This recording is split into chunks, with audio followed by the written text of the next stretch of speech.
Evo nas opet na obodu grada, uz miris kanala, škripu tramvaja, susret dva kralja na izmaku snaga. Duže od bavljenja fotografijom, duže od pravljenja ovih mojih video eseja, bavio sam se pisanjem. Duže od crtanja grafita po zidovima Beograda, od rađenja pravljenja komercijalnog sadržaja za druge ljude, pisao sam. Najpre poeziju u rimi, jer sam mislio da ako uspem da srimujem dve reči, to je vrhunac poezije, tamo još davne 2009. godine. Onda sam nastavio sa prozom, pa sam započeo i svoj dnevnik, koji sada već ima oko 350 stranica u Word dokumentu, i dnevnik snova koji ima oko 700 snova koji su bili velika inspiracija za ciklus U snu svome, koji se bavi snovima, jel te? I mogu reći da ova zbirka na kojoj radim već 2 godine, a možda i malo duže uzeo u obzir da neke pesme su starije pa sam ih preoblikovao, dakle da je ova zbirka kulminacija mog stila. Sad, nije to nešto što umem majstorski da radim, ali definitivno radim bolje od većine drugih. I nije nešto što je na kraju dana savršeno, ali je makar uspelo da me dovede do tog zanosa o kom je Pseudolongin govorio, dakle, to stanje u koje upadneš dok stvaraš nešto što je na kraju dana osobeno i samo tvoje. Zbirka se zove Garmonbozija i za one koji su gledali moj video esej o Twin Peaksu otprilike mogu da shvate o čemu se radi. Dakle, šta je na kraju Garmonbozija? To je hrana koju retko ko jede. Boli patnja koji iz nas cure kao znoj u toploj noći. I znam da ova zbirka neće biti čitana, i znam da neće ostati upamćena, ali to i nije njen cilj, nije njena svrha.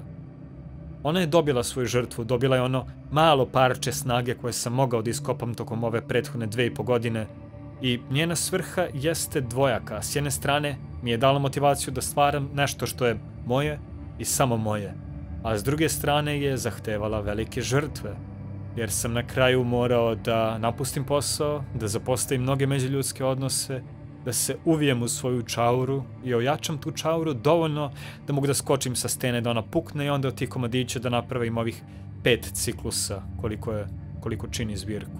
I možda i ja sam odugovlačio na kraju samo zbirkom, iako zaista jeste bilo potrebno dosta vremena da razradim neke ideje i do dosta bitnih motiva sam došao u prethodnih par meseci, ali drugi veći razlog jeste možda to samo pitanje šta posle Garmonbozije, dakle šta posle ovog velikog projekta na kojem sam toliko dugo radio, da li se vraćam nekim svojim starim delatnostima kao što je rad na ovom kanalu ili dolazim do nečeg novog. Šta posle Garmonbozije? Zbog toga i pravim ovaj video, čisto da otvorim neke od tih mogućnosti i da vidim šta me dalje čeka, ako ima ičega. Što se same zbirke tiče, trenutno sam u toj posljednjoj kreativnoj fazi, dakle ostala mi je bukvalno još jedna pesma da završim zbirku, finalna revizija i onda naredni korak jeste priprema za štampu. Sad to je opet zalaženje u neke nepoznate teritorije, pošto nikad nisam štampao knjigu, a ovdje ću sve samostalno da radim, dakle bez izdavačke kuće. Razlog? Zato što ne znam da li bi jedna izdavačka kuća pristala na anti-copyright, što sam hteo da mi bude jedna od bitnih stvari kod štampe ove zbirke, dakle da ona može da se umnožava na bilo koji način, makar štampana verzija, i naravno da bude dostupna online besplatno, što znači ljudi koji žele to fizičko opipljivo izdanje imaće šansu da kupe knjigu, a oni koji jednostavno samo žele da pročitaju ili da imaju nadohvat ruke u bilo kom trenutku imaće to na sajtu.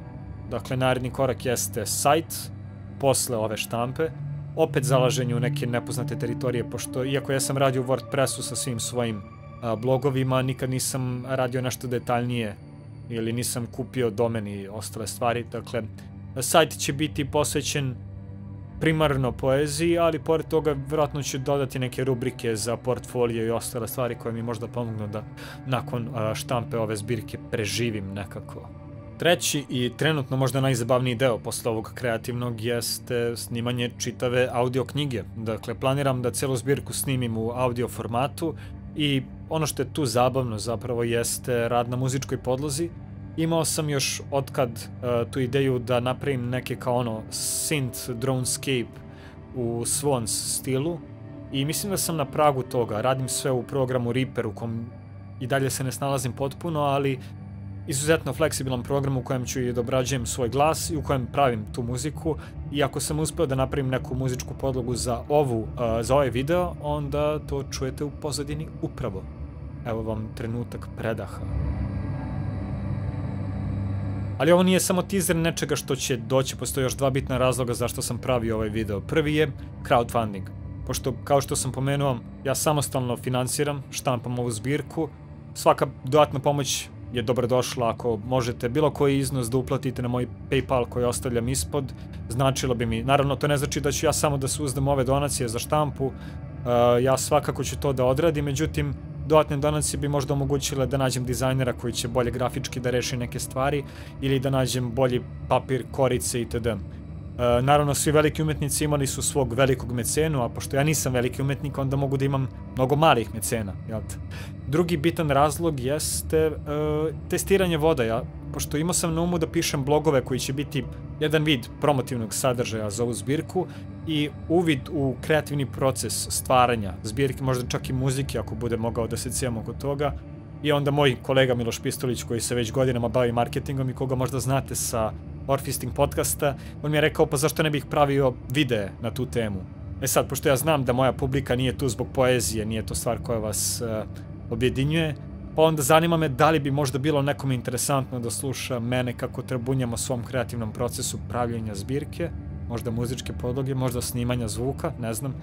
Ostavite mi komentar što se tiče toga, ostavite komentar podrške za Garmonboziju i kada budem krenuo sajt i kada budem krenuo sa čitavim ovim procesom promocije, bit ćete obavešteni. Naravno, zbirka će u jednom trenutku imati promociju gde ću pozvati neke bliske ljude da popričaju sa mnom o tome i naravno tu će biti glavna prodaja knjige. Da li ću raditi prodaju online? To je nešto što još već moram da vidim, da li kao mogu da iskoristim neke resurse za taj deo. Ostavite mi dobro i čujemo se uskoro.